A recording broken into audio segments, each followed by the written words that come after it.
We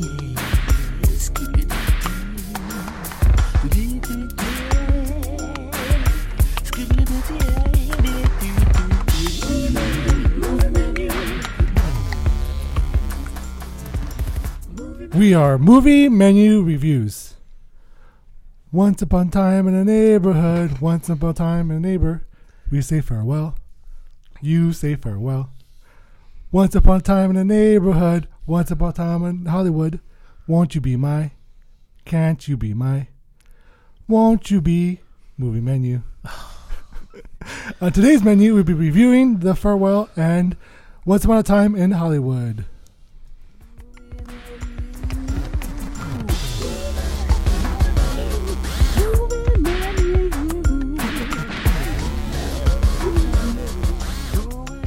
Welcome, ladies and gents. I'm Dan the Man Muñoz, host of Movie Menu Reviews, your weekly movie news and reviews podcast, live on Facebook.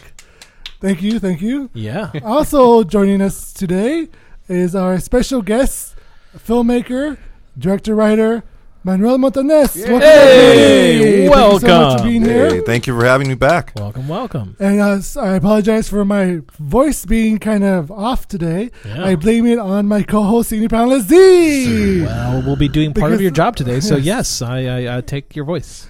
Oh, wow. He's the Ursula of my area. I am the Ursula. That's right. And someone who's just a flounder is my co-host. Wow. Woo! That was solid. Yeah, that was good job, Dan. That was a good burn. I can't you guys inspire me so much. Okay, and I know we have a lot of movie news to cover. Yes, we do. So let's go into it. First thing that we want to discuss is the reason why I sang the opening song was because nobody knew why you were doing that. Because the new trailer for A Beautiful Day in the Neighborhood came out, starring Tom Hanks. Yes. What did you guys think about this trailer for A Beautiful Day in the Neighborhood? Manny? I'm not going to lie. Every time I've seen it, I tear up.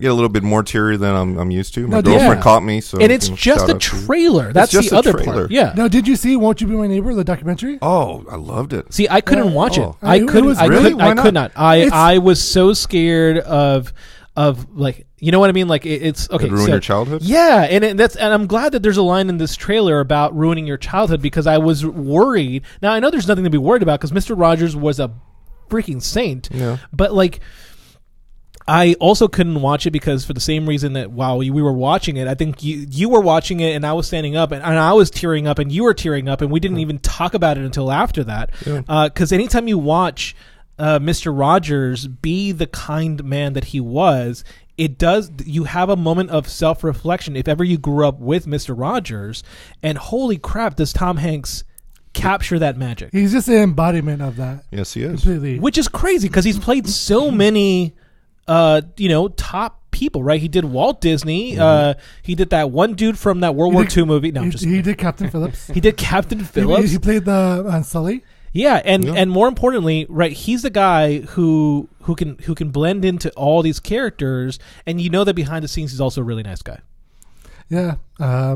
Now it was criminal that Won't You Be My Neighbor was not nominated for Best Documentary. It was. It was so sad. Hopefully, this film will be nominated in its place. Yeah, and I find it interesting that he's going up against Matthew Rice. I think that's how you pronounce his name. Matthew Rhys. Rhys, yeah. From The Americans. Yeah, from The Americans. So it's a TV show actor. So I find that interesting. I mean, he's been in several movies, but yes.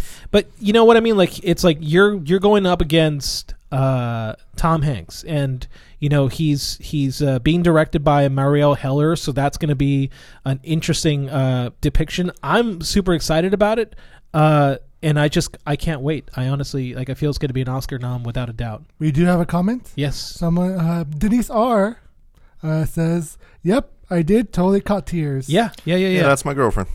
She hi, caught me tearing up, and she's always going to call me on it. Nice, well done. Yeah, and just just so people know, so this director isn't exactly what you would say like the best director, but I would argue that it's I'm willing to watch it because she directed Can You Forgive Me? You have to watch it because we're going to review it. I know that, but you know what I mean. Like it's not like I'm hesitant. Wait, Can You Ever Forgive Me? Why would that be? That's what I'm saying. No, that was a good one. But she's also directed a lot of TV. That's the other part. Yeah. So it's kind of like, all right, I'm willing to see it. I want to see it, and I definitely think that she's going to do a great job in it. I mean, so far, I'm sorry. So far, what we've seen, it looks like it's going to be very heartfelt. It looks like it's going to really capture the essence of who he is, of what the whole world of Mr. Rogers is. I mean, I know, like, growing up, I was always watching PBS as a kid. My parents were really into, like, you watch educational programming. Right. And then just seeing this, it really just brings, you get kind of choked up because it's a nostalgia of childhood, And watch, he's gonna play Bob Ross as well. In the next, that would be great. And like you mentioned, there's gonna be the PBS. The Cinematic Universe. Yeah, Bob Ross, Carl Sagan. It would be great if they were all Tom Hanks. Or you know what I'm interested about too is you're going to look into the philosophy of Mr. Rogers, because that's what that interview was. It was like, why do you do what you do, and like, do you see yourself as a hero? And I think that's what I'm watching it for, that to see the heart of the man. And we all knew he was such a caring individual, and you knew the impact because there's a moment in the trailer, at the very end of the trailer, where a whole train full of people, multi-generational, multicultural people, begin singing it. And I swear to you start singing it, people know that tune who were raised in that generation. Hopefully I didn't ruin it for you guys. Moving on. All right. The next trailer we want to talk about is Harriet, starring Cynthia Erivo. What did you guys think about this Focus Features film that comes out November 1st? Let me ask this, is it just me, or was this the first biopic about Harriet Tubman? I want to say it is, but I want to say that it's probably the first feature biopic. Yeah, I want to say that obviously. I'm sure she's been in other. If we're talking about PBS, right? I'm sure they've covered. Was it Across the River, which is like the PBS version of like the history of African Americans. But yes, I think that this would be considered their first venture into feature films. Also, it's pretty amazing that Cynthia is in this film because she is a powerhouse actress, man. She's so amazing. I love all her performances that she's done so far. And the fact that she's also a Broadway actress just elevates the stature of this film. Well, and she's not the only Broadway star, right? On this, we also have the guy from Hamilton's in this as well. Leslie Odom Jr. Yeah, Leslie Odom Jr. So it looks interesting. I remember watching 12 Years a Slave, and the director was there, Steve McQueen, and he said it's a tragedy that Americans are afraid of producing films about the enslavement of Africans in America because you have a rich history, 400 years of history of people suffering and people overcoming. And so watching this, I was being reminded by what he said about that, because a Harriet Tubman story of the Underground Railroad was such a criminally undertold story. We're still waiting for her to appear on a dollar bill. I believe that was a petition that was put on in Congress a long time ago. And what she did for African slaves was the best action movie never told. So I'm hoping that this movie does a really good job of capturing her early years, because there should be a part 2 to this movie. Her journey was vast, and she did an amazing thing for America, and I'm so glad. I'm watching this, and I'm feeling inspired. I want to see this really, really badly. Definitely an Oscar contender. Yeah, definitely. What about you guys? Yeah, absolutely. Definitely want to watch this, and definitely want to check it out. I really enjoyed everything else Cynthia Erivo has been in. Bad Times at the El Royale. Yeah, she was amazing in that film. Her voice, and even Widows. She has Widows, yes, that's right. Role, but she's still great in it. Oh, but she was like one of the. I mean, it was only a 4. That's what I said. She was awesome. She was awesome. Yeah, no, she was great. So we're looking forward to Harriet coming out in November. All right, switching gears to a little more comedic is the teaser trailer for Jojo Rabbit. Yeah. Written, directed by, I think they said the Vision Was it visionary? No, it was a visionary. It's a visionless. They made up a word like visionistical or something. Director Taika Waititi, the satire of the Adolf Hitler film, where this boy has been teased. To find his confidence, he has an imaginary friend who is Adolf Hitler. Yes. Also stars Scarlett Johansson and Sam Rockwell, Rebel Wilson, and a bunch of other actors as well. But the funny thing about this film is that Taika Waititi, he just said that he didn't do any research about Adolf Hitler. Oh my god! Because he's an asshole, so fuck him. And that's basically what he said. Like, he's just gonna do whatever the fuck he wants. So, what do you guys think about this teaser for Jojo the Rabbit?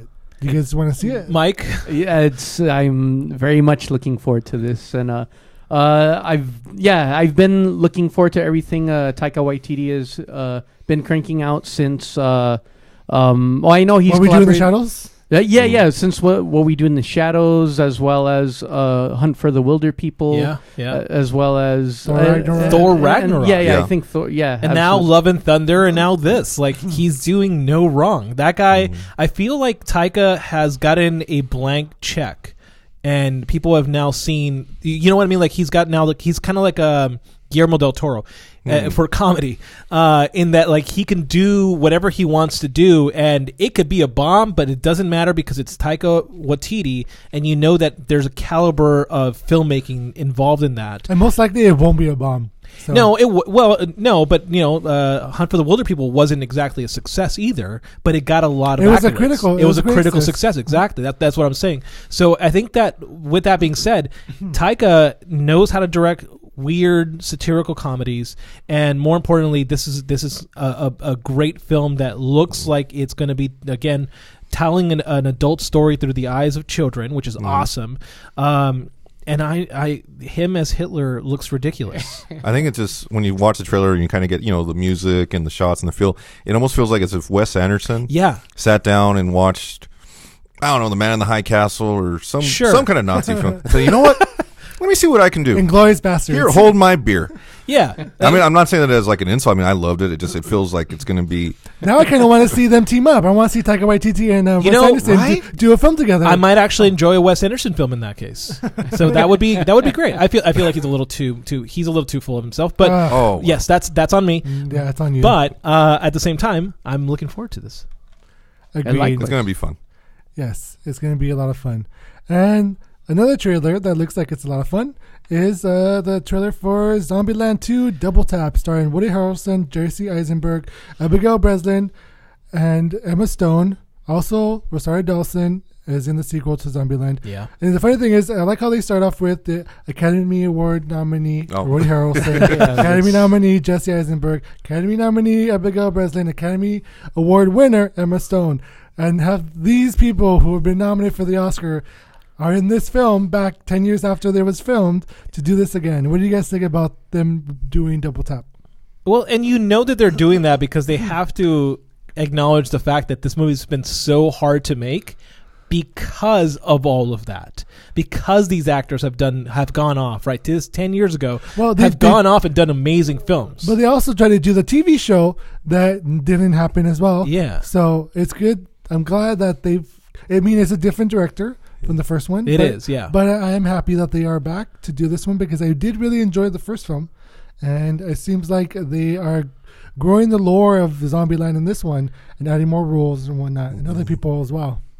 Go on. I think my biggest question after watching that is, somehow are they going to bring Bill Murray back? The answer to that is yes. He is way. He is in the credits. So that's saying something. If they can kind of connect it to the last movie, the movie he was in recently, the zombie one. What was it called? The one with him and Dead Don't Die. Dead Don't Die. If somehow they can connect the Dead Don't Die to Zombieland 2. Would you want that? That's a whole zombie cinematic universe. Well, first of all, George Romero. He did the first cinematic universe for zombies. Yeah. But yeah, would you want that? I heard that movie wasn't that good. Really? I'm sorry, no, I haven't watched it. I've been wanting to watch it. I just haven't watched it yet. The trailer is definitely more fun than the movie. I'll say that. The disappointment just starts to like. Yeah. I'm sorry. Yeah. It's funny because we always ask the question of like, is this the sequel to a movie we never really wanted? And usually, like Jumanji. Oh, Jumanji. Jumanji was a sequel that nobody ever wanted, and then we got it, and it was great. This, I feel like Zombieland Double Tap might have the problem of higher expectations. So I feel like we all want something out of Zombieland 2, but I'm not sure if they're going to be capable of doing what we want them to do. You know what I mean? Like same magic that was brought from the first. Exactly that. Yeah. I just want to be with these people again and just follow their adventures. I know these are Oscar-worthy actors, but I'm not expecting Oscar-worthy film. I'm expecting like a dumb, fun comedy with these 4 actors that have great chemistry with each other. And I'm hoping that that it's just a fun film. I'm hoping that too, but for me, like my worry is that these are Oscar-worthy actors who don't really have to give it their all. No, but I feel like this is like they can do anything. I feel like this is a passion project for them. Yeah, that's and true. that they want to be there because after 10 years, there's no reason for them to come back other than the fact that the script was really good. And money was also very good. But the money's not going to be as great because this film is not. So I don't think it's such a high budget compared to the first one. Oh, I wouldn't know, but I'm saying like I want to again. My worry the is money for them. They could get money anywhere because they're all A-list actors. That's true, but maybe not. With the exception of like an MCU movie, this is like a sure as shit way of earning a lot of money. That's what I'm saying. I think you have the same expectation that I do, but we're in reverse because you are hoping that they bring it their all, and I'm worried that they're not going to bring it their all. They don't have to bring much. Just do what they do. Just read the damn script, guys. Yes. Just read the script, memorize your lines, yeah, and show up for the shoot. That's all you need to do. That's your job. That's what actors do, Manny, right? Yeah, no, that's true. Here's the script. No. I think that's the only fear is, and I don't really feel it with this one, is it like too much time has passed for there to be a sequel, be anybody interested in a sequel? Because I mean, I know like this one's 10 years. It has been a long time, but it's not. I think it still falls within like, you know what, me personally, I mean, I love the first Zombieland. Yeah. And I feel like, sequel, that's great for the fun of. Like, same deal, I'm not expecting like, Oscar-worthy, this is going to get nominated for like Best Picture. But compared to like other movies that they ended up making a sequel for, and it's like okay, well, with all respect for the sake of like, say, Dumb and Dumber. Right, yeah. Like, I didn't really need a sequel. They made it, and it just seemed like, well, did you really want to? Well, and they rushed it out, right? And this one, they did take 10 years, which means you got to see the actors aged up without having to hire new actors. Yeah. So I'm worried, but I'm optimistic. What? On that note, let's quickly move on to the review before anything else. Before movie menu. Since I am having trouble talking, yes, I'm going to toss the hosting duties over to Z, as he didn't even see the movie anyways. And I have no problem talking. All right, so the movie we're reviewing is The Farewell, written and directed by Lulu Wang, starring Awkwafina, Zima, Diana Lin, and Xu Zhenjiao. Here's the plot. A Chinese family discovers their grandmother has only a short while left to live and decide to keep her in the dark, scheduling a wedding together before she dies. That's a really fucked up way of, whatever. We'll talk about it. Depending on your spoiler for review, we will not be spoiling this movie. I will decide this movie's worth a dine-in, watch it in theaters, a takeout, watch it at home, or a leftovers. What do you guys think? A leftovers. That's a very touchy subject. Yeah, I know. Get drunk at a wedding and pass out. Get drunk and sing karaoke. or that's out. Very racist of you, Mike. There you go. No, I didn't mean it like that. Wow. There is karaoke in this. Well, one of you had to be racist. Here we go. All right. So now I'm actually surprised it wasn't you. I haven't seen the movie. There Give is me a karaoke chance. in this movie. No, all right. So now whoever wins will earn a point, except for Mike and Dan. So Manny, you're here, which means that you kind of automatically win the point. I thought you were going to single me out there. It was like everyone could win a point except Mike, the racist. The racist. We did watch that trailer about Hitler. So. Maybe it rubbed off on me. Hitler rubbed off on you. I'm sure he did. Well done, Mike, my little friend. Sit on my lap. All right, so Manny, if you earn 10 points, which at this point I feel like you've surpassed them, you have to keep track of your own points though. You will earn enough points to develop your own segment. At this point though, Manny, you could say you have 10 points and we'll believe you. We will believe you. let me just check my there you go. my point app.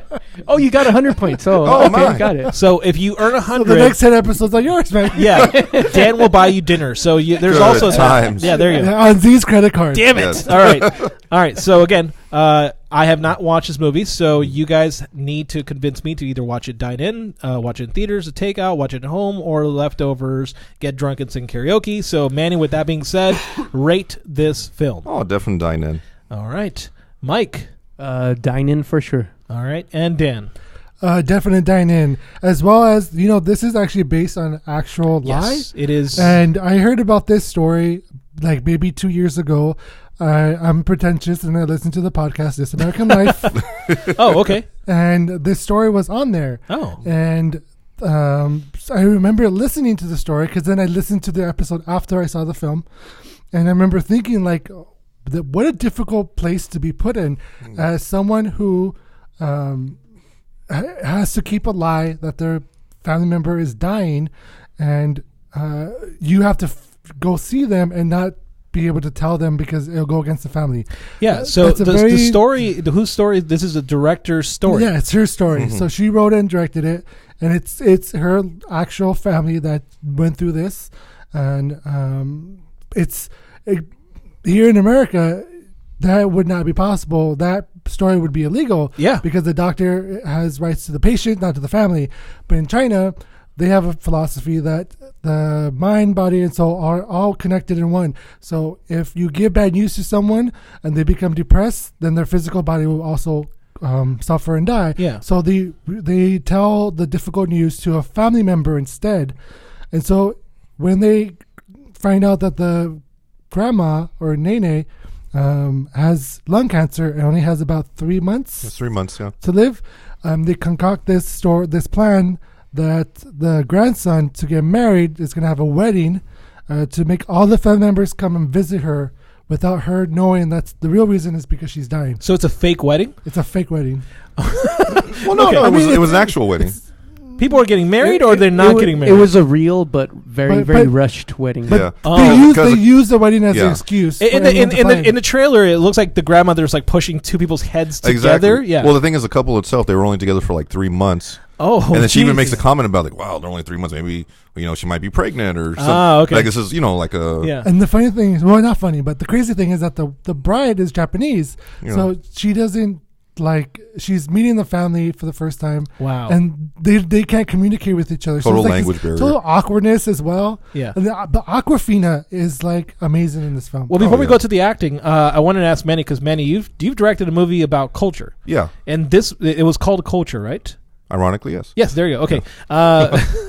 But do you feel like this movie does a really good job of depicting the different cultures involved in this? Because Dan was talking about in America, you would not be getting away with this. And so I'm guessing Awkwafina was raised in America in this story, and then she goes back to China? Yes. Yeah. Her character, she was born in China, but at a very young age, her family moved to America. Yeah. So she's very Americanized, So, and then you see throughout the movie when they tell her that they can't tell her grandmother that that she's dying from cancer. Yeah. Awkwafina can't understand it. Yeah. And then they kind of go into like a simple, well, this is the reason why. And as Dan said, basically it's like, well, she's not going to die from the cancer. She'll die from the depression of knowing that she has cancer.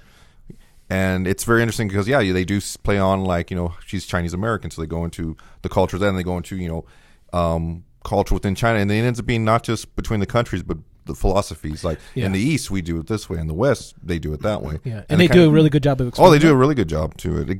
They go more in depth into like more of the reasoning why they won't That's tell awesome. her. Well, no, the way that the movie is set up as well is like it's set up as it's very non-moral or dismoral or like Immoral. immoral. Thank you. There. Like you go in like, oh my god, this is horrible. How can Yeah. a family member do this? And then you see their side of the story and you see their presence, and then you start thinking, wait, is it really immoral? Like you start to question, and it makes you feel like not icky but it makes you see the other side as well. Like you're not Exactly. sure which philosophy is right, and it puts you in a difficult situation. Like, what would you do if you were in that Interesting. situation? Okay. All right. Cool. Mike, did you feel like you... No, I agree. There was a beautiful description in it. I'm not sure if repeating it would. No, I mean... Yeah. it's- So one of the family members he describes to Awkwafina. He says He says we're not doing it to hurt her. We're as a family member, and since that's a great line. Yeah, he says since we love her, like the family, it's the family's It's duty burden. to carry the burden for her, so she doesn't have to carry it all on her own. Yeah. Okay. And I thought that was like that was beautiful. Yeah, that was a beautiful line. That I don't think there was a more precise. Articulated way to explain that, and after that line, like as Dan had mentioned, it's no longer like a question. It's just more of like cultural differences at that point, and then it's at that point it's just being more receptive about what's happening. Now this wasn't in the movie, but this was in the This American Life episode. Okay. This is a way to describe it. The grandmother's sister, the younger sister, Little Nene. Yeah. She says this joke, quote unquote joke. She says, a healthy man and a sick man go to the hospital and they get the test results mixed up. The healthy man gets the sick man's results and the sick man gets the healthy man's results. Well, the healthy man ends up dying from depression, and the sick person still survives because they believe they're healthy. So that's the I know they say joke, and they ask the grandma, that's not really funny. She's like, but yeah, it's a joke within the community. Yeah. But that's their mentality. That's what they believe in. That it's the mind, body, and soul are combined in one together. That's pretty cool. So this movie has Awkwafina in it. Mm-hmm. We have seen her in Crazy Rich Asians. We've seen her, play comedies. In comedies, yeah, mainly do like comedic Mm-hmm. Ocean's 8. And in Ocean's 8, I feel like that was my first introduction to Awkwafina, and she seemed a little bit like a cartoon character, especially the way that she was depicted in that movie. This does not look like Awkwafina from those movies. No, this is definitely a more honest and real performance from her. For sure, this is not a. I mean, exactly as you see it in the trailer. She's a struggling artist living in New York, and the character's totally believable. She does an amazing job. Okay. Yeah, it's very raw. It's very raw. Like she wasn't afraid, or maybe she was, but she wasn't afraid to be vulnerable. Okay. And being with her grandma. There was like moments, like it definitely got me by the end where I was like in tears a little bit. Yeah. What do you think? Awkwafina did a really good job in this? Yeah, I mean, it's like from the other movies that you've seen her, she's very funny, she's very silly. Yeah. So it's she really knows how to do her comedic chops. And this one, she does have moments where she kind of jokes, where you see it's like a lot of her personality she puts into it, but it's definitely not over the top. It's definitely not like cartoony. She does know those moments, like in the pacing for dramatic, when to you feel that emotion, you feel like a genuineness. Especially when there's a dynamics between like her relationship between like her and her grandma. Right. It seems like such a real, like if you didn't know anybody, you swear that was her grandma. Just the chemistry that they had, or just the love that she had for her. Yeah, and she's acting against Xu Zhenjiao. That's the grandmother. How does she perform? I love amazing. I love that grandmother. The grandmother is so she's so real. Yeah. She's so lovable. Yes. I'm trying to look her up here on IMDb, but it seems like this is like her only acting credit. So I'm not really sure as whether or not she's had much acting. But yeah, you're saying she was amazing in this? Yeah, she was great. She's I mean, Awkwafina is like the journey that we go on. The grandma is the heart of the film. Okay. And you really like. You feel the emotion and you feel the burden as well, because when you see the grandma, you wonder yourself, like you picture her as your grandma almost. Oh, definitely. And you juggle with what would you do? Would you tell her or not? Yeah. So the grandma is really, the whole family dynamic is really great. What about the supporting cast in this? It's this seems like amazing. I was looking at all the pictures, and it's like all the pictures for this movie are the whole family together, and I was like, I cannot find the right picture. The only problem I had with the film is the grandson. I just wish he had more, because he looked very like, I know he's in like suffering and pain of this, having to get married, but it really being a ruse because his grandma's dying. But I wish he had more to do. Okay. Because he didn't even talk at all, did he? No, he didn't. Not really. He did drink. Oh, man, yeah. He did drink. That drinking game, though. Yeah. There's a scene where, like, if you screw up in what you say, you have to take a shot. And he just screws up a billion. So if we were to play that game, Mike would lose, basically. Probably. So let's bring out the tequila, guys. Let's do this. There's the cups. All right. So this movie, last I checked, was resting high on 100% at Rotten Tomatoes. Wow. Yeah. I don't know if that's still the case, but it is a movie that is killing it. This movie is also seen as a dramedy. So Totally. Is this movie balanced, or does it feel like it undercuts like Marvel movies? No. It does. It has very. Wait, what do you mean undercuts like Marvel movies? Let me explain. Marvel movies suffer from this, okay? So Marvel movies set up this really dramatic moment, and then somebody makes a joke, which then undercuts the drama of it. No comic. It's not as... It's very balanced. It just it feels natural. It feels organic. It doesn't feel like forced in. Like, we have to throw this joke in there. Okay. There are lighthearted moments. A lot of it with Awkwafina. I mean, I guess because of the comedic background, I guess. But it feels very organic. It feels very natural. I want to say that like the dynamics within the family, it feels very believable between the uncles, the aunts, the cousins. It feels like similar. I don't know if this will even make any sense to compare like to my own family, just like how like everybody's very different, just the way how they work. It didn't feel very how do you want to say it, like character types, like, okay, this has to be the happy one, this has to be the angry one, this has to be it just feels very genuine, very natural. And then seeing how each of them have to go through their process of dealing with the fact that the grandmother's dying, whether it's from her own sons to the grandchildren to other family members, even people within like friends within the community. Oh my gosh, what about the grandmother's the boyfriend, the new boyfriend? Boyfriend. It is great. The grandmother has a boyfriend. I thought that was great.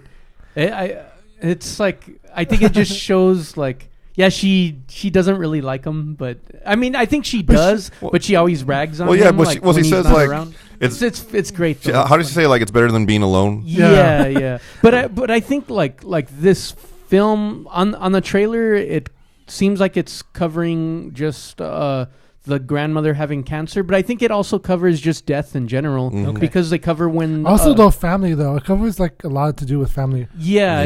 And just family dynamics. And the grandfather having passed away before, like how the family had dealt with that as well. And I think that was also I thought it was covered just as honestly. But also, like the one thing that when I mentioned about family dynamics is that the family of Awkwafina's, the mother, father, and then the uncle, they haven't seen each other for over 20 years. Okay. So they haven't been together in the same room over 20 years. Wow. So this dynamic of them being together in the same room to deal with their mother's dying, but having to hide their feelings and go with this wedding. It is a lot of tension in this film that's really interesting to watch. Got it. Yeah. So this movie, as Mike just said, revolves around death, and none of us, are left without that scar. Do you guys feel that it depicted? It's not. Even though it's about death, I don't think it necessarily dwells in it. Like it kind of looks at it in a more. It never shoves you in there. You never feel. Well, I'll tell you. So when I was watching the trailer, it reminded me a little bit of Coco, like in the sense of like death as a celebration. And at least that's what I got from like the interviews that I saw from the writer director, was that it seemed a little bit like a death, not death as like a tragedy, but death as a means to celebrate someone's life. Yeah, I mean, I would say like just a different perspective than what we're used to as death as a part of life, and how different cultures mourn during that death. But it never like as Manny mentioned, it's not heavy-handed. It's definitely not heavy-handed as you guys had mentioned. It's nicely balanced. Well, I also think like it's really in the moment. Like they're not looking so much in the future. They want to like celebrate stuff now while they can. So I feel like this film really just covers like a week. Like you just go from the beginning of the week to the end of the week, and that's the moment that you're experiencing is this trip. Is a trip to go to the wedding. You see a little bit before the trip to following Awkwafina's life in New York, but then once you go to when she goes to China, that's basically where the movie starts and begins, and you see the dynamic of that family within that week of the wedding, or 2 weeks. Gotcha. Forget how long it is. I mean, it's great. You see everybody's different perspective on how they're trying to handle it. Whether it's like the sons, because the grandmother, she only had 2 sons, so you're seeing like each of them kind of like from their perspective, and they kind of share and their wife's perspective, and the wife's perspective, which is very interesting too. Because like throughout the movie, it's Awkwafina's character. She's trying to find out, like, well, she keeps asking everybody, like, well, don't you think it's wrong that we're not telling our grandmother that she's dying? Do you not think it's wrong? And they each give like their reasoning why, like, well, because of this, because of that. And there was even wasn't when she'd asked her grandma's sister when they were in the hospital, why, just think it's wrong that you're not telling your sister. And she's like, well, no, she understands. Like, what do you mean? Well, she did the same thing too. Oh yeah. To her own grandmother. Oh, okay. And it's just like they understand it. It's a part of culture. It's a part of life. It's like an unspoken rule or something. Exactly. Are there any faults in this movie?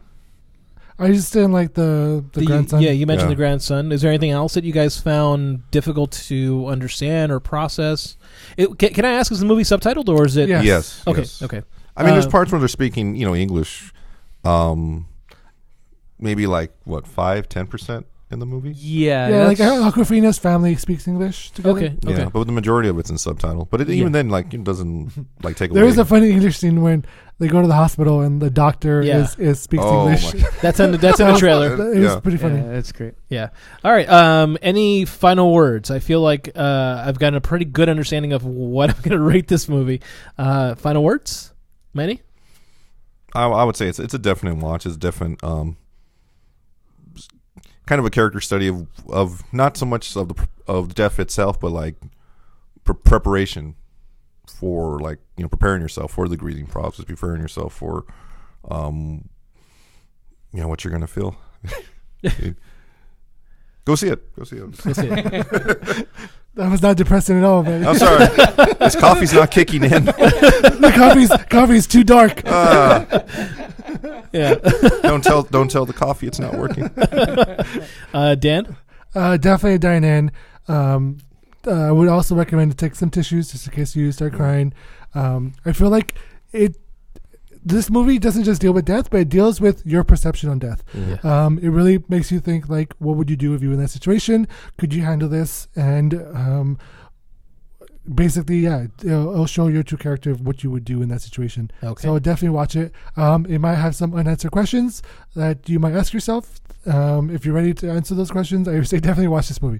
Okay. Mike, final words? I think this was a beautiful tribute to grandmothers. And just an awesome, honest depiction of family and the constant struggles with everybody within it. And definitely watch this and take some tissue. I mean, it is a tearjerker. It is a tearjerker. I was gonna say not that this is like gonna change my verdict, but did you guys cry?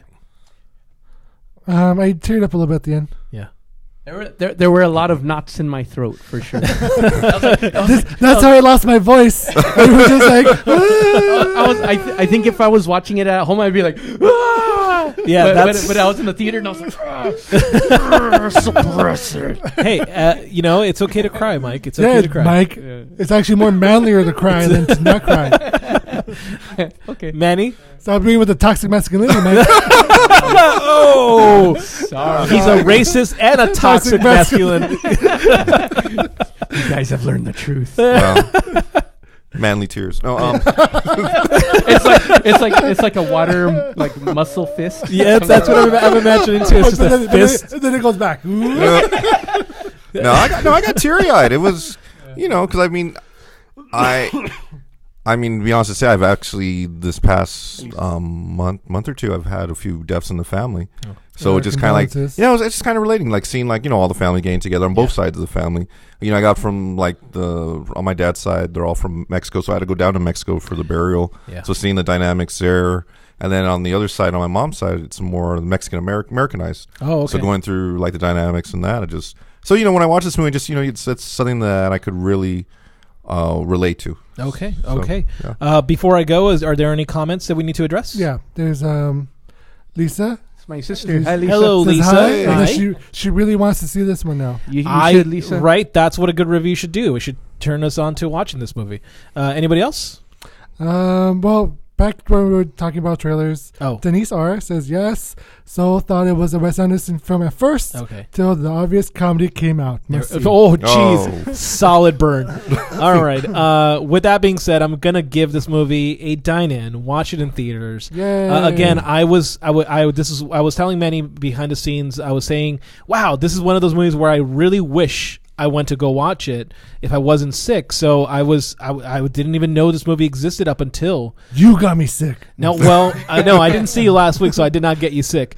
I'm not sick. But this movie looked fantastic, and I wish I saw it. And I'm glad you guys have also proven that this movie is worth watching. You see, Manny, aren't you happy you saw this movie too? I am, man. It was a beautiful Were movie. you not going to watch it? No. I was planning to watch it. I just, I had no idea that it came out this past weekend. Got it. No, I'd seen the trailer. I was like, oh, cool, this is a good movie. And then when I got contacted about the review, I was like, oh, wow, it's this week. Well, let me see what I can do. Cool. Well, I'm glad you saw it. I'm glad you reviewed it. Oh, me too. You got yourself a point. Yes. Can you believe? The 100th I point. shall add the 100. point to the gloves. It's a gauntlet, yeah. It's the The point gauntlet. the point stones. All right, with that being said, let's go over to our next review. Before we go in the blip. Movie menu. Okay, so I'm going to toss the host and duties again over to Z. They never left. They were still in my hands this entire time. All right, so the last movie we're going to be reviewing is Once Upon a Time in Hollywood, directed and written by Quentin Tarantino, starring Leonardo DiCaprio, Brad Pitt, Margot Robbie, Al Pacino, and Emile Hirsch. So here's the plot. A faded television actor and his stunt double strive to achieve fame and success in the film industry during the final years of Hollywood's golden age in 1969 Los Angeles. Once again, depending on your spoiler for your review, I will decide this movie is worth the dine-in, watch it in theaters. A takeout, watch this movie at home, and leftovers. Join a cult. Join a cult, which might actually be more fun than this movie. And live out in the San Fernando Valley. I mean, Oh, who wants to do that? all right, so I have not watched this film, and once again, you guys can earn points. However, unlike the previous movie, you guys have a high mountain to climb because I, as people might remember, am not a You gotta giant. stop being biased. in your I'm hosting. not a giant Tarantino fan. This movie ranks at, I don't know if it's the longest movie he's ever made, but it is a 2-hour and 41-minute film. This is actually the reason why I didn't want to watch it. Is I just saw the film running time and I was like, I cannot do that. That is way too many trips to the But bathroom. you're okay watching Endgame, which is about 3 hours long. But we made sure to schedule out the P's times. All right, so you Just guys. saying. Yeah, what I'm saying is that I don't like Quentin Tarantino. I did like Hateful Eight though, so that's saying something. All right, so go ahead and convince me to watch this film. Manny, rate this movie. Dine in. That was fast. Dan, I'm gonna go with soft dining. soft dine-in, What the? and Mike. I'm gonna go with the takeout. See, I'm gonna vote for Mike. All right, so this movie is again 2 hours and 41 minutes long. That's the only bad thing about the film is the length of it. Yeah, But I would say like the first hour could probably have been cut off, and they could have done an hour and 30 minutes or whatnot. Yeah, Because it really doesn't pick up until like halfway the through the second film. act, Yeah. And that's when the movie gets really good. Brad Pitt and Leonardo DiCaprio, I think this is their first time working together, and they are incredible together. Okay. They're so good. And the guy who plays Bruce Lee is hilarious. Oh man, spot That on. was a great scene. that the family hated. Bruce Lee's family hated that scene. They were not consulted, and they were really angry that they weren't consulted. I could can- see why. yeah, I can could see understand. why. Yeah. Oh, really? Well, from the trailer, it looks like Bruce Lee's depicted very Oh, arrogantly. yes. Yeah. Yeah. But anyways, continue. So you're saying that the movie it builds up after the first hour. What's the first hour? Why? It's just set up. It's just it gets up with Rick Dalton's career when he was in his heyday, or not really, but yeah, I guess. Yeah, I mean, yeah, it's yeah. kind of giving like foundation to like where he came from, like who he was as an actor, and then basically like kind of what. And his then how he career- was like a has-been. Yeah, and then kind of even it was an interesting way of having to explain like because he didn't realize that he was becoming a has-been or is a has-been until like somebody was able to kind of like break it down to him, like, look, this is kind of where your career is going. Al Pacino. Oh yeah, and then you just see it like now it just hit him like a Mack truck, and now it's kind of him trying to cope with it, kind of. Which is funny because that's in the trailer, right? That whole line setup is in the trailer. Oh yeah, no, it is. Well, that's kind of early on in the film, if I'm not mistaken. That's like within like the first 10 or 15 minutes, right? Yeah, so it kind of gives you a little bit more of like a background on his character as well as Brad Pitt's character, and then he starts again introducing to like Margot Robbie, and kind of really it's helping to set up and establish the world that they're in. And, it's 1969, it's Hollywood, kind of gives you really the taste of that era about like how things were, pop culture, Los Angeles in general, like what was it like during that time. I think that's really they were trying to like put it in there, just like really like maybe I enjoyed it, but I guess I can see if you want to try to cut it I was down. going to ask, like, why did you enjoy it more than say Mike or Dan? I think it's just the aesthetics of it, because it really did such a great job of setting it up to what it was like. Like I'm not that old, so I'm not from back then, but it really tried its best to stay true to the lifestyle, the culture, as well as like kind of giving now, as well as the other things that were going on during that time. I mean, there's like more like, but I don't know. There's like more to. Yeah. But I'm trying to understand like this first hour Dan's talking about, and he's not the first to say that. I've actually heard multiple reviews talking about that first hour. Mike, why did that first hour work for you, or no? Well, first I would say more like maybe the first 30 to 45 minutes, maybe not the whole hour. Yeah, sure. No, without doubt. I totally agree with Manny that this is like that it is a great job with like setting that time in 19 like you feel it both in just its visual aesthetic as well as just it almost seemed like a tribute to Hollywood as well. Like I remember there's like a scene where they're showing all the iconic locations of Hollywood, and which Quentin Tarantino grew up in LA, so a lot of those places and landmarks are very important to him. Especially when he was first starting off as a filmmaker. So I can see why it was like an homage to him. It totally had that feel. Like you could tell that that he loves Hollywood, or like the area that it's his. You know what I mean? Right. And, that pea smelling area. Exactly. That nobody tells you this, boys and girls, but Hollywood smells like pee. It does. It does. Do they make a joke about that? Because nobody ever tells you that until you. I would remember being a kid going to Hollywood, the Stars, the Walk of Fame. The Walk of Fame when I was like Hollywood 10 years Boulevard. old and smelling Hollywood for the first time, going, "Oh, they don't talk about this." It's the reality. It's the reality. But Dan, you. Oh, sorry, Mike. Keep going. No, that's okay. But yes, this movie could have definitely been edited down. That's what I was going to ask Dan. Like, so do you feel like that could have been done a lot faster, Dan? The thing is, so you wonder what's the focus of the film. Yeah. So the focus of the film is Rick Dalton. That's the focus of the film. But they also set up Sharon Tate. Yes. As the side. The but they also set up murders. They also slightly set up Charlie Manson, but they mostly set up the cult. Yeah. So then that's where the trouble of the focus of the film, and they also set up Brad Pitt. Yeah. So it's really like the focus. It's like spread around for sure. Well, the thing is, the first hour is all about Rick Dalton and a little bit about Brad Pitt so much, but it's all Rick Dalton, and then it doesn't get so much interesting until they bring in more about Sharon Tate and the Manson cult. And Brad Pitt.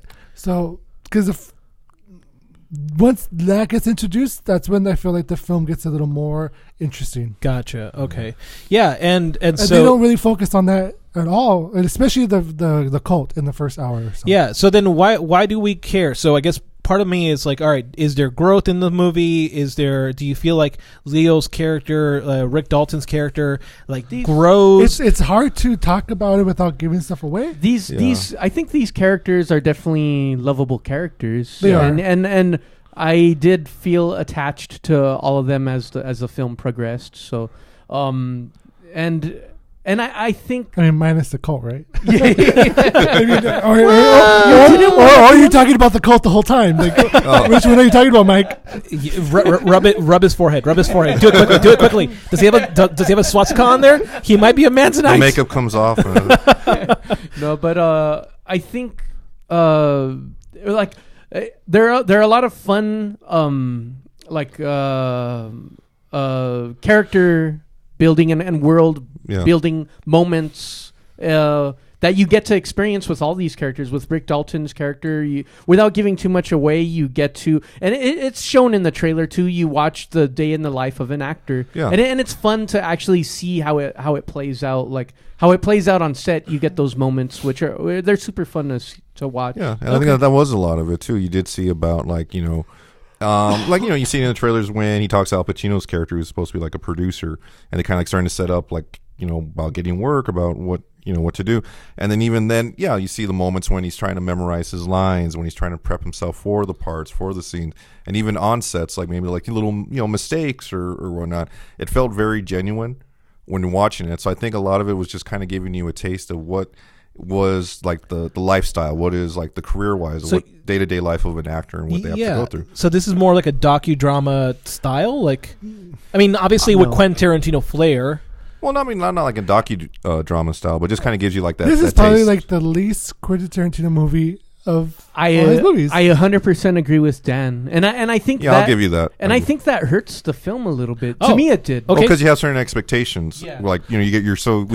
This is more like. No, I guess. Never mind. No. Well, I'll say as far as you get certain expectations as far as a Tarantino film, certain types of dynamics. This one, it was more subdued, more chill. Absolutely, it was more just kind of a nice, moderate pace. It's like the opening of Death Proof, where there's a lot of talking and hanging out. Yeah, and a lot of feet as well. Oh, his foot fetish is still there. It's so prominent throughout the movie. It was kind of ridiculous. Now that part, that's kind of heavy-handed. Right. or should you say heavy-footed? Oh, there we go. Don't you take my point. Mike may have just mic dropped this review. Okay. Yeah, there's a lot of bare dirty feet. I get it. I don't know how to walk this one back anymore. Wow. I'm just barefoot. Yeah. I get it's the 60s and there's a lot of hippies out there, but still. No excuse. Yeah, barefoot. There's a whole scene where Brad Pitt's driving this girl and her dirty feet are on the windshield, and they're right there in the camera, right there. Like half the screen is her feet. Yeah, and then Brad Pitt kind of has to go around and just. Okay. And even in the theater too, when she was watching her movie, Sharon Tate, feet everywhere. Margot Robbie, putting her feet on the seat in front. Barefoot. It's the same thing. Yeah. Okay. All right. Well, you've gone on to Margot Robbie. Tell me about the acting. Well, these are some star caliber actors going on here. The acting is great. The acting is incredible in this film. Leo is amazing as Rick Dalton. Brad Pitt is amazing as a stuntman, and Margot Robbie is well. We don't see much of Margot Robbie. She's. Well, we spend time with her, but not enough time where I felt like we should have. Okay. I would have liked to spend more time with her. You do experience like a sweetness of her. She's a very sweet, very down to earth. The time we spent with her is in a movie theater where she's watching her own film. That's the majority of where we spend time with her, which is in the trailer. It is in the trailer, yeah. So that's the bulk of when we spend time with her. I think the time that you spend with her, a lot of it she's not saying much, but you get to spend time. It's you see her I would have enjoyed more. Yeah, which I get because Sharon Tate, this whole thing was around the Sharon Tate murder. Yeah, I think it's just the way how they were trying to because he got the blessing from Sharon Tate's sister when it came to doing this movie, which is funny because there's actually this is actually the year of the anniversary of the Manson murders. So there's 4 other movies out there that are about the Manson murders, but this was the only one that actually got the blessing from the sister. So I think it's just the fact that we see the amount of screen time we see of Margot Robbie being Sharon Tate, and how they present her. I think that's their way of being able to get the okay from the estate of Sharon Tate. Yeah. Also, without giving too much away, also this movie really kicks in gear the last 30 minutes of the film. Oh yeah, definitely. It is awesome because that's awesome. When I'm assuming when the Manson murders start revving up. No, there's for a different reason. Okay, yeah. So Margot Robbie is. You said you want more time with Margot Robbie. Leo is great. There is a lot of supporting cast, some of which you mentioned earlier, which was Emil Hirsch. You said that Emil Hirsch is in this movie as well. We haven't seen him in a while.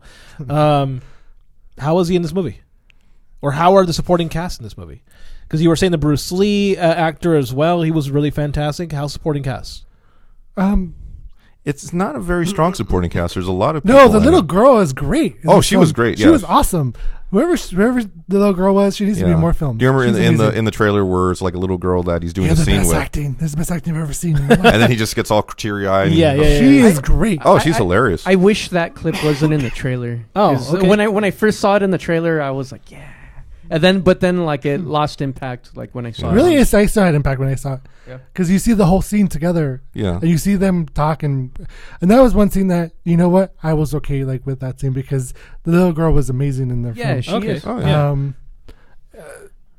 The supporting role, not a lot of people have a lot in this film to do. Yeah. It's mostly Leo, Brad Pitt. Yeah, it's more on the leads. Well, but we also have this is Luke Perry's final performance as well. Right. Like, so how is Luke Perry in this movie?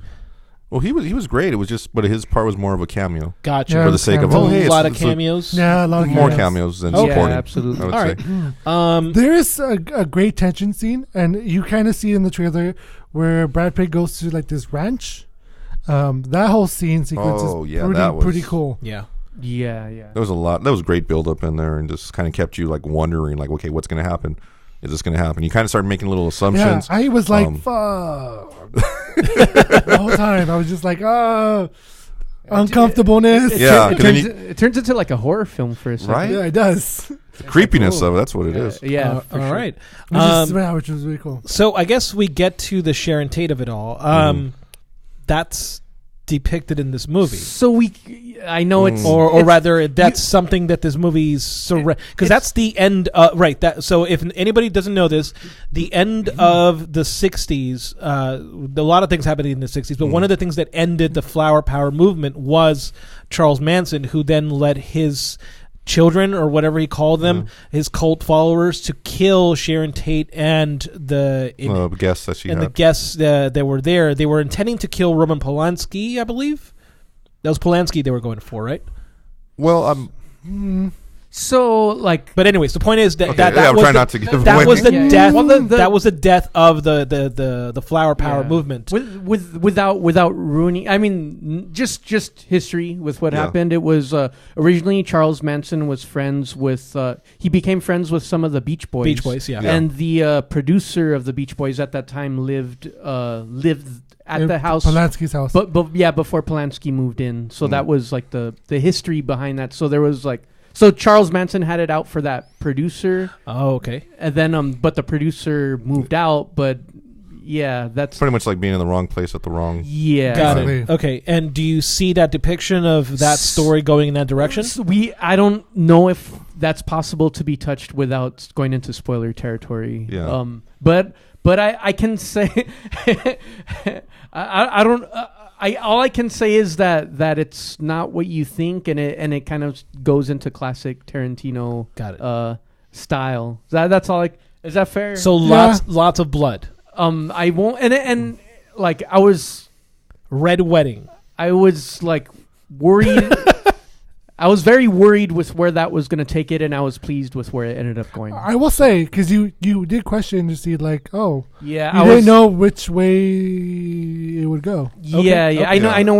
I know we're like we can't get specific without ruining it. For you. No. It's just the way how it was handled. You're just I enjoyed how it was handled though, and I was very very worried how are you going to do it? Yeah, I was like this is like It's a sensitive. Subject. Yeah, totally. Absolutely. All right. That's saying too much already, guys. Wow, guys. Okay. All right. The music. So we have Tarantino. He loves his music. Great How's the soundtrack. music in this? Great soundtrack. I mean, it really does. Like once again, I didn't notice it. Well, that's the thing. It's like, well, I don't think this is like a way to gives too much away. It's just you have they play the music of the era of like it's the late that's true, 60s. yeah.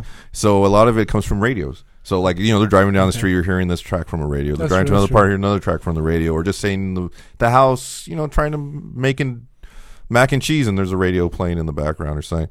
And it stayed. It wasn't. I don't want to say it was very music driven. Like it was like, okay, this is a big.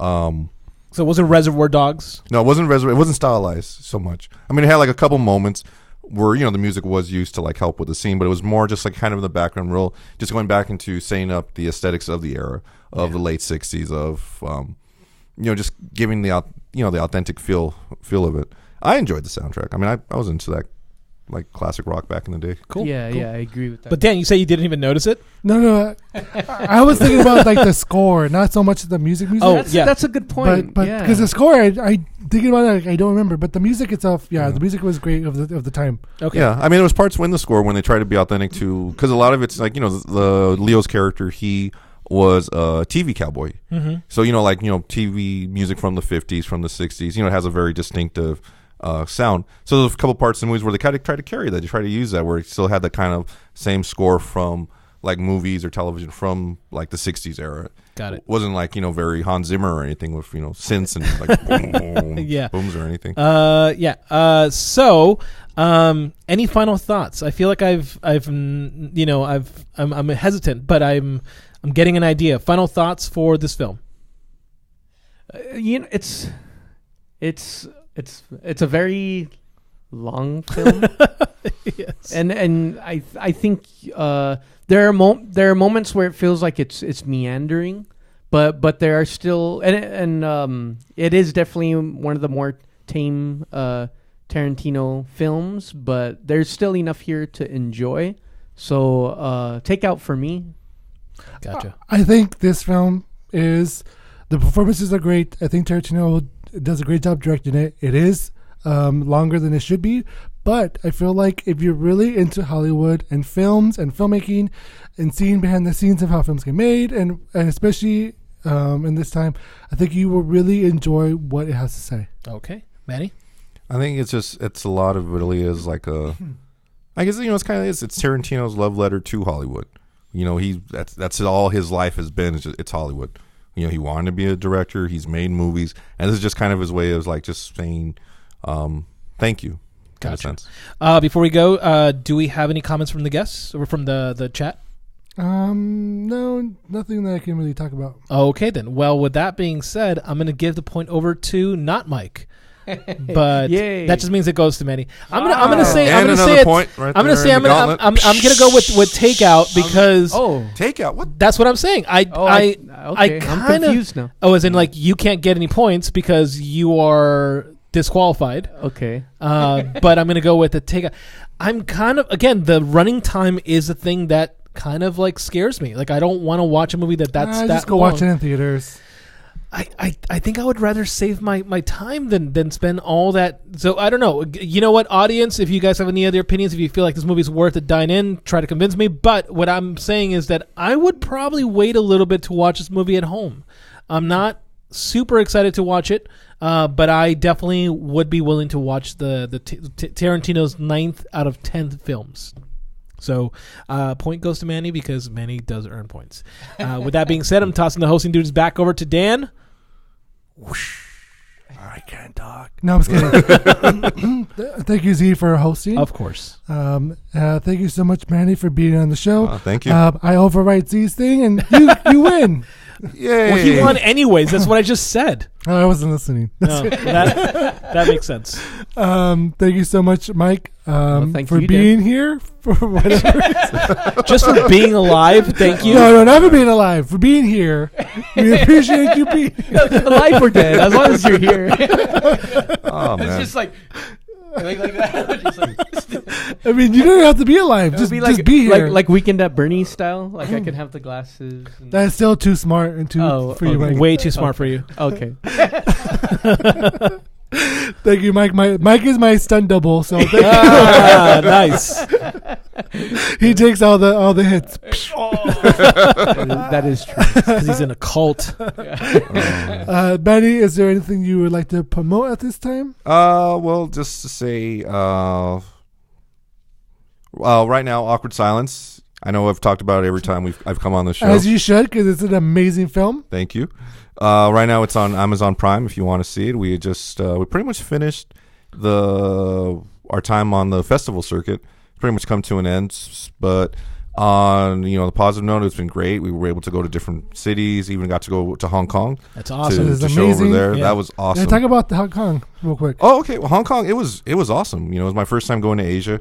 We were part of a special presentation of American films that were going to be shown at the Hong Kong International Deaf Film Festival. So it was great to go there. I got to see my film. It was had Mandarin subtitles or Cantonese subtitles on there.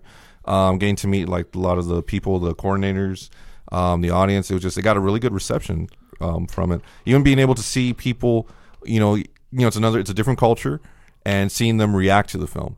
That's what really like brought me a lot of joy watching like certain scenes, like seeing them actually getting the jokes or just the story itself. And in my story, it's one of the characters is deaf, and a lot of sign language is used. A lot of the audience, they were deaf as well. So what was fun was when they would see my character, the lead actor in the film, make to use sign language, use ASL. Because Chinese ASL is different. Yeah. So then they would watch it. They would see the translation through the subtitles, and then you would see them like doing the same signs. Like it's simple, like hello or thank you or I'm sorry. I'd start glancing over, and you would see people like, oh, okay, that's how the Americans say thank you, or that's how the Americans say like I'm sorry, and they would start like mimicking the signs. So I thought that was great. But yeah, Hong Kong was an amazing trip. How long were you there? I was there for a week. I want to take advantage of it. Go do a little bit of sightseeing and whatnot, and then being there for the festival itself. It was held at the Hong Kong Arts Center, a beautiful venue where they had a beautiful screening theater that they had for it. Got to see that. Got to see a bunch of other films there as well. So thank you to big thank you to the Hong Kong International Film Festival for having us. Thank you also to the TSWY,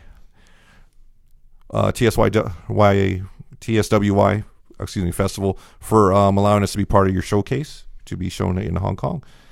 So yeah, if you want to see the movie, we're right now in Amazon Prime. You go to Amazon Prime Video, you can find there, type it in Awkward Silence. We got a lot of positive reviews, great feedback. And even then, just the fact that we're on there now streaming, it opens up doors for people all over the world to be able to see it that they weren't able to see it before because, they weren't able to come to festivals that we had it, or just, they live other side of the pond.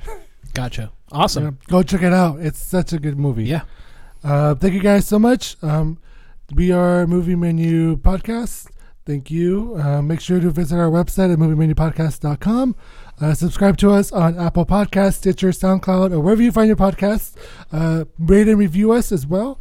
We greatly appreciate it. Share and comment this video. Share it with everyone you can on Facebook or wherever platform you may use. Also, follow us on Instagram, Facebook, Twitter, YouTube channel. We are everywhere. We are everywhere, so don't forget. Thank you. Until next time, we say goodbye. 2, 3, 4.